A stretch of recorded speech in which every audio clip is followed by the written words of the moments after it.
ओम शांति। आज जी मुरली की तारीख है 17/6/2021। आज मुरली में गीता भोलेनाथ का निरालो। ओम शांति। ये केंद्री महिमा बुद्धि बारन गायल भी आ उचते उच भगवान और भगवान के ही बाप छेपो वो ही सजी रचना जो रचयिता है ना। ये लौकिक बाप भी रचयिता है पांजी रचना जो पेरो कन्या के पांजी स्त्री ठाहींदो पोइ हुन सां रचना रचंदो आहे न। 5-7 ॿार पैदा कंदो आहे हुनखे चईंदा आहियूं रचना। बाप ठहरियो रचयिता, उहो हद जो रचयिता आहे। इहे बि ॿार ॼाणंदा आहिनि रचना खे रचयिता बाप खां वर्थ मिलंदो आहे। मनुष्य जा 2 बाप हूंदा आहिनि, हिकु लौकिक ॿियो पारलौकिक। ॿारनि खे सम्झायो आहे ज्ञान भक्ति अलॻि अलॻि आहे, पोइ हूंदो आहे वैराग्य। हिन समय तव्हां ॿार संगम ते वेठा आहियो, बाक़ी सभु कलयुग में वेठा आहिनि त सभु ॿार, परंतु तव्हां बेहद जे बाप खे ॼाणो अथव। सॼी रचना जो रचयिता उहो आहे। लौकिक बाप हूंदे हुए बि हुन पारलौकिक बाप खे सभु यादि कंदा आहिनि। सत्युग में लौकिक बाप हूंदे पारलौकिक बाप खे कोई यादि न कंदो आहे। छो आई सुखधाम हुन पारलौकिक बाप खे दुख में यादि कबो आहे। हिते पढ़ायो आहे, हिते पढ़ाईंदा आहिनि बाबा कि मनुष्य खे सम्झाए समझदार ठाहींदा आहिनि। हिते जेकी बाबा पढ़ाईंदा आहिनि हुन सां मनुष्य समझदार थींदा आहिनि। मनुष्य भक्ति मार्ग में मनुष्य बाप खे बि न ॼाणंदा आहिनि। चईंदा आहिनि परम पिता परमात्मा ओ गॉड फादर, हे दुखहर्ता सुखहर्ता। पोइ वरी चईंदा आहिनि कि सर्वव्यापी। पत्थर में कण कण में कुत्ते ॿिली सभिनि में परमात्मा खे टोके छॾींदा आहिनि। परमात्मा बाप खे गारियूं ॾियण लॻी वेंदा आहिनि। तव्हां बाप जा ठहिया आहियो त तव्हां थी वियो आस्तिक। तव्हांजी हाणे बाप सां गॾु प्रीत अथव न, बाक़ी सभिनि जी बाप सां गॾु विपरीत बुद्धि आहे। हाणे तव्हां ॼाणंदा आहियो महाभारी लड़ाई बि साम्हूं बीठी आहे।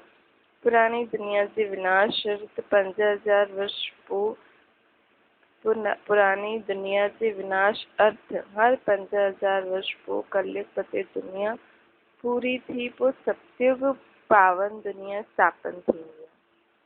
छो पुरानी दुनिया खे ख़तमु करणो हूंदो आहे, नई दुनिया जी स्थापना करणु हूंदी आहे। बाप द्वारा इहो कमु थींदो आहे। जेके ई यादि कंदा आहियूं हे पतित पावन अच, त उहो अची करे पंहिंजो कमु कंदो। हे खिवैया असांखे हिन विश्व सागर सां गॾी करे खीर सागर में वठी हल। गांधी जी बि ॻाईंदा आहिनि न पतित पावन सीताराम, हे राम सभु सीताउनि खे पावन ठाहियो अची करे।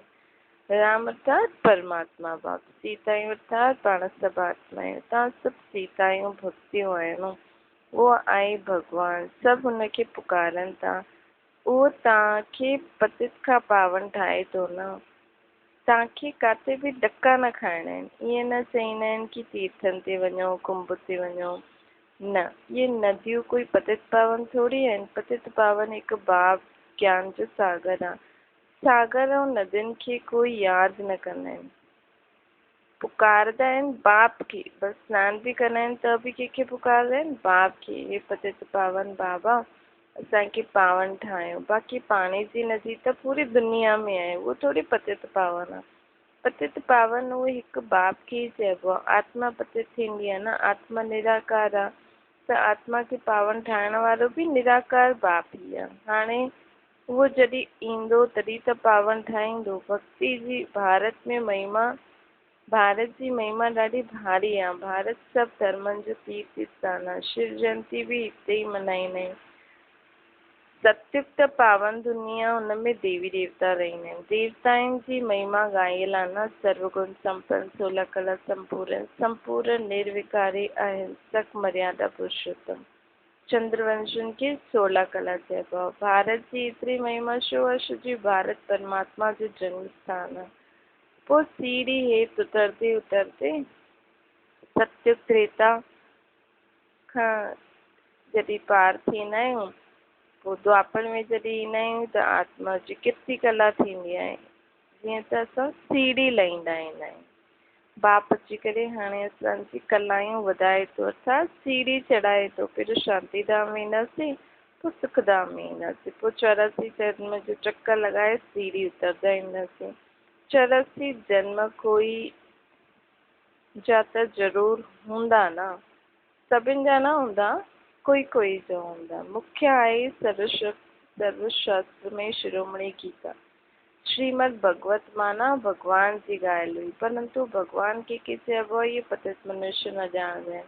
भगवान आहे निराकार शिव, पतित पावन सर्व जो सदगति दाता उहो हिकु ई आहे।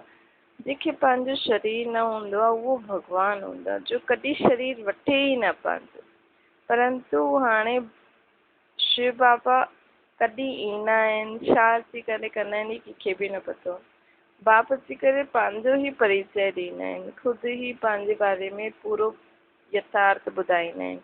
हाणे बाप आया आहिनि दुनिया में, बाबा चवनि था ॾिसो मां हर 5000 साल में हिकु बार ईंदो आहियां, अची करे पंहिंजो परिचय ॾींदो आहे। हाणे ॾिसो इहे ॿार आहिनि, ॿई बाबा बाबा चईंदा आहिनि, चाहे स्त्री चाहे पुरुष। ॻाल्हि बि आहे न, तव्हां माता पिता संभालक तव्हांजा, तव्हांजे हिन राज्य सिखण सां असांजे जीवन में सुख ईंदा। तव्हां हिते ईंदा ई आहियो बेहद जे बाप खां वरिसो वठणु, 21 जन्म जो वरिसो था वठो न। हाणे शिव जयंती बि भारत में मल्हाईंदा आहिनि, रावण बि भारत में ई ॾेखारींदा आहिनि। रावण जो मरण ॾींहुं मल्हाईंदा आहिनि, शिव जी जयंती मल्हाईंदा आहिनि, परंतु अर्थ कुझु न ॼाणंदा आहिनि। शिव बाबा संत बेहद जो बाप आहे, इहे हिकु बि कोई ॼाणंदो न आहे, सिर्फ़ु शिव जी पूजा कंदा आहिनि। हाणे सॼो झाड़ तमो प्रधान थी वियो, मनुष्य सृष्टि रूपी झाड़ तमो प्रधान थी वियो आहे। इहे मनुष्य सृष्टि रूपी झाड़ अलॻि अलॻि धर्मनि सां ठाहींदो आहे। नई दुनिया में भारत स्वर्ग हुयो, भारत ई सत्युग हुयो, भारत ई हाणे कलयुग आहे। बाप सम्झाईंदा आहिनि पहिरियों तव्हां स्वर्ग जा मालिक हुयो, हाणे तव्हां 84 जन्म भोगी नरकवासी ठहिया आहियो। हाणे मां तव्हांखे राजयोग सिखाए मनुष्य खां देवता थो ठाहियां, पतितनि खां पावन थो ठाहियां। भक्ति अर्थात ब्रह्मा जी रात, ज्ञान अर्थात ब्रह्मा जो ॾींहुं। तव्हां ब्रह्म कुमार कुमारी ॾींहं में वञो था न, हाणे दुनिया जी राति पूरी थी, अर्थात भक्ति पूरी थी। इन पुराणी दुनिया खे हाणे आग लॻणी।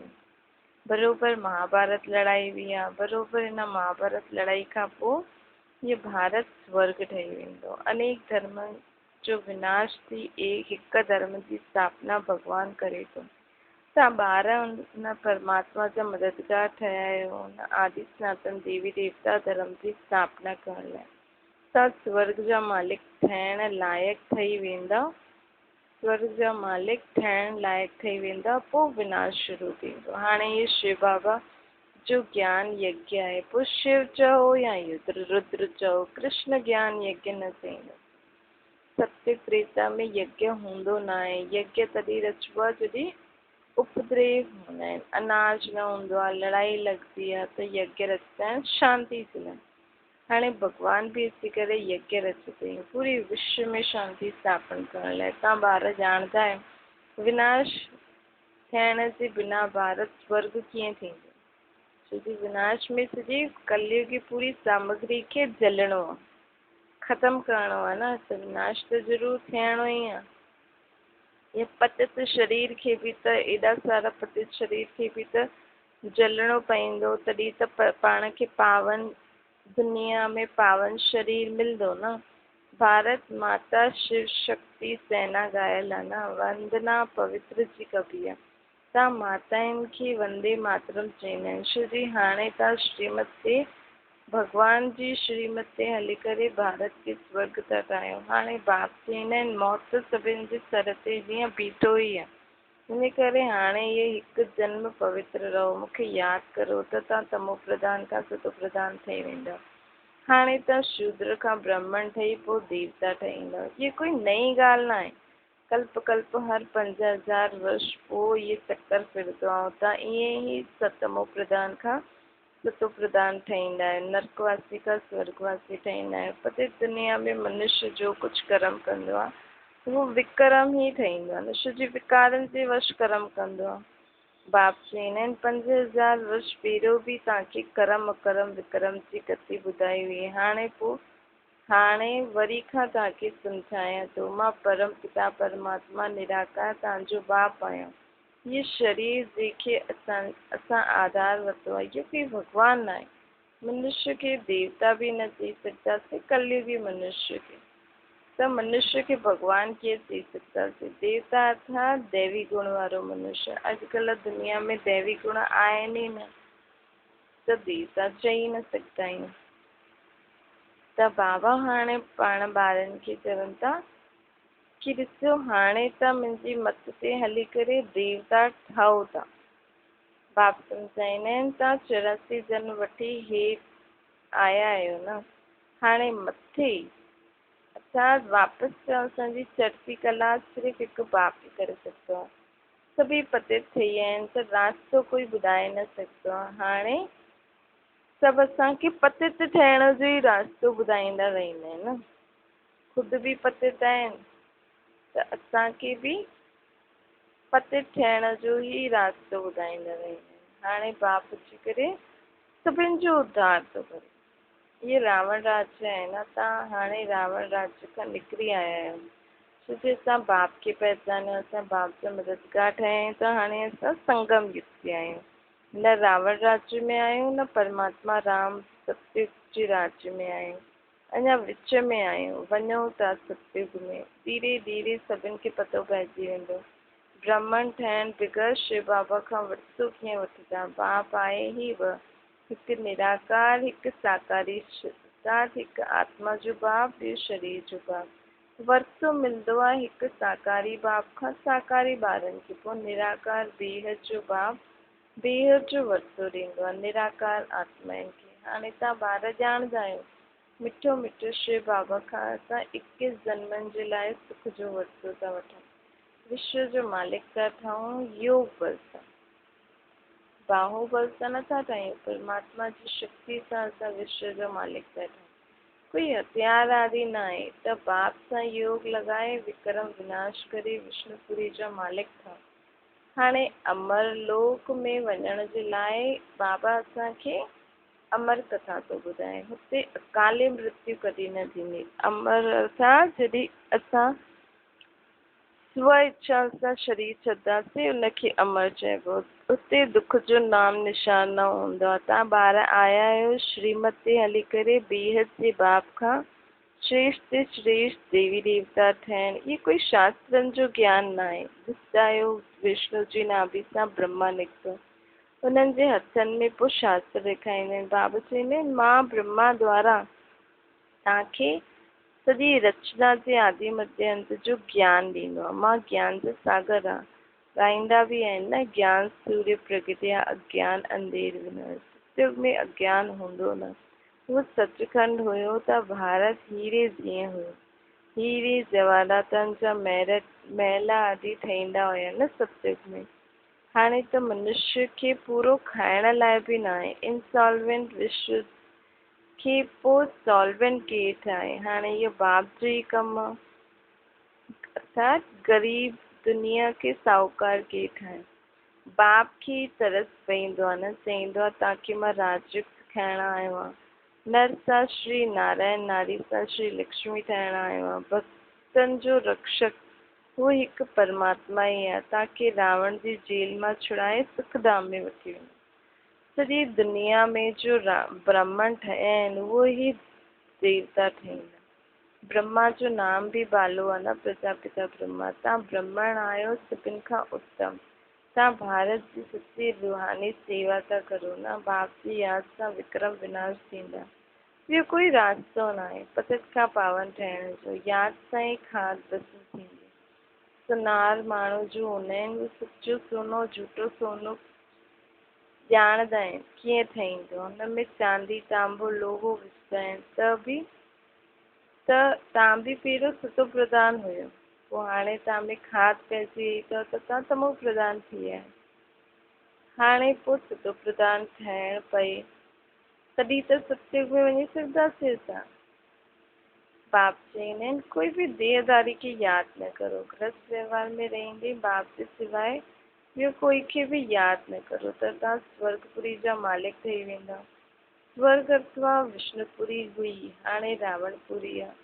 पोइ विष्णुपुरी ठहींदी ज़रूरु। साधु संत आदि सभिनि जो उद्धार करणु मूंखे अचिणो ई पवंदो। तॾहिं त थिए न, यदा यदा ही धर्मस्य, इहा भारत जी ई ॻाल्हि आहे। सर्व जो सदगति दाता त मां हिकु शिव ई आहियां न, शिव रुद्र सभु उनजा ई नाम आहिनि। अथाह नाम रखल आहिनि शिव बाबा जा दुनिया में। हुननि जे कर्तव्य ते एॾा सारा नाम आहिनि। शिव बाबा जो कर्तव्य बि त केॾो वॾो, केॾो ऊचा। बाप चवंदा आहिनि मुंहिंजो असली नाम हिकु शिव आहे। मां शिव सां बिंदी कल्याणकारी। तव्हां सभु सालिग्राम आहियो। तव्हां अॼुकल्ह देह अभिमानी ठहींदा आहियो, हाणे देही अभिमानी था ठहो। हिकु बाप खे ॼाणण सां बाप द्वारा सभु कुझु ॼाणे छॾींदा आहियो। मास्टर ज्ञान सागर ठही वेंदा आहियो न। छा ओम शांति वरदाना अंतर्मुखी ठही पंहिंजे समय संकल्पनि जी बचत करण वारा विघ्न जी थियो। कोई भी नई पावरफुल इन्वेंशन कंदा आहियूं त अंडरग्राउंड थी वेंदी। तव्हां बि जेतिरो अंतर्मुखी अर्थात अंडरग्राउंड रहंदव, ओतिरो वायुमंडल खां बचाव थींदो। मनन शक्ति वधायो, माया जे विघ्ननि सां बि सेफ रहंदव। मनन शक्ति वधाईंदा, वधंदी असांजी अगरि जेतिरो असां अंडरग्राउंड रहंदासीं। अंडरग्राउंड अर्थात कोई बि हिकु बाबा जी कोई बि हिकु ॻाल्हि, कोई बि समान खे अंदर ई अंदर यादि कंदा रहो, हुनजे बारे में वीचार कंदा रहो, त पाण हुननि ई ॻाल्हियुनि में रहंदासीं। भला हथ पेरनि खां कमु करूं था, लेकिन जाते बुद्धि जो कमु न आहे हुते त पाण बाबा जी कोई न कोई पॉइंट सोचे सघंदा आहियूं न। त उहो सोचते सोचते पाण जी मनन शक्ति बि वधंदी ऐं पाण माया जे विघ्ननि खां बि सेफ रहंदा। ऐं जो ॿाहिरां जो वायुमंडल हूंदो आहे ख़राबु, हुन खां बि सेफ रहंदासीं। ॿाहिरि मुक्ता में ईंदा आहियूं, ईंदे हुए बि अंतर्मुखी हर्षित मुख आकर्षित मूर्त रहो। कर्म कंदे बि इहे प्रैक्टिस करो त समय जी बचत थींदी ऐं सफलता बि अधिक अनुभव थींदी। स्लोगन आहे बीमारी सां घबरायो न, उनखे दवाई रूपी फ्रूट खिलाए करे खाराए करे विदाई ॾियो। ओम शांति। हाणे मातेश्वरी जी जा अनमोल महावाक्य आहिनि। मनुष्य साक्षात्कार में कीअं वेंदो आहे? इहे जो साक्षात्कार में वञणु थींदो आहे, इहे हिन जी फिलॉसफी ॾाढी महीन आहे। इहे अंतवाहक शरीर सां वञी करे घुमी ईंदो आहे। जीअं कोई ॿाहिरि घुमणु वेंदो आहे त ईअं न घुमणु वेंदो आहे त मरियो। मम्मा चवनि था जीअं कोई ॿाहिरि घुमणु वेंदा आहिनि न, त हीअं न की घुमी करे ईंदा त मरिया, अर्थात घुमणु विया त मरिया। वो घुमी करे वापसि ईंदा आहिनि न, कोई मरी थोरी वेंदा आहिनि। त इहे बि आत्मा आहे न, बॉडी कॉन्शियस खां निकिरी अंतवाहक शरीर सां सैर कंदी आहे। उनमें स्थूल कर्मेंद्रियनि द्वारा शरीर सां सैर कंदा आहिनि। हिन में पंहिंजे अंदरि जेकी लाइट जो बॉडी हूंदो आहे, जेके अंतवाहक शरीर चवंदा आहिनि, उन सां आत्मा सैर कंदी आहे। थोरे समय जे लाइ उन्हनि जी आत्मा उड़तो पंछी ठही वेंदी आहे। इहे बि परमात्मा जो कमु आहे, जो उन्हनि जी रस्सी खे खींचे दिव्य दृष्टि सां उनखे साक्षात्कार कराईंदा आहिनि। जीअं राति जो जॾहिं असां शरीर खां न्यारा आत्मा शरीर खां न्यारी थी वेंदी आहे आत्मा, त सुख पत अथवा स्वप्न जी अवस्था में हली वेंदी आहे। त हुन समय शरीर शांति हूंदो आहे, त देह जा धर्म सभु भुलिजी वेंदा आहिनि। परंतु ईअं न कोई शरीर मरी वियो, पोइ जॾहिं जागृत थींदा आहिनि त हुन राति जे सपने जी अवस्था जो वर्णन करे ॿुधाईंदा आहिनि। उहो परमात्मा सां गॾु योग लॻाइण सां परमात्मा पोइ दिव्य दृष्टि सां आत्मा खे सैर कराईंदो आहे। पोइ जॾहिं ध्यान मां उतरंदो आहे त उहो ॾिसंदो आहे, ॾिठल उहो साक्षात्कार पोइ वर्णन करे ॿुधाईंदो आहे कि असां इहे ॾिसी करे आयासीं। त उहो जेको राति जो सुम्हंदा आहियूं उहो स्वप्न रजोगुणी तमोगुणी बि थींदा आहिनि।